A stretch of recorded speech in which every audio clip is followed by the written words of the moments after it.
To set corner action for top right, to open or close notification panel in Samsung Galaxy S23 Ultra, swipe down the top of the screen and then tap setting icon. Scroll down the screen to find accessibility. Tap accessibility and then tap interaction and dexterity. Scroll down the screen.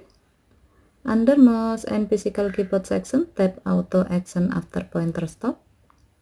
Under corner action section, tap top right and then tap the gray on off switch next to open or close notification to enable this option. When the switch turns blue, it means that this option is on.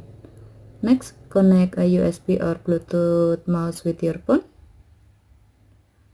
Once done, to open the notification panel, hover your mouse pointer on the top right corner of the screen.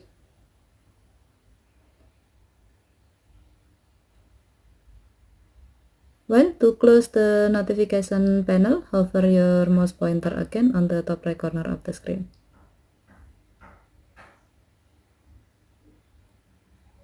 Okay, thank you for watching. Have a nice day.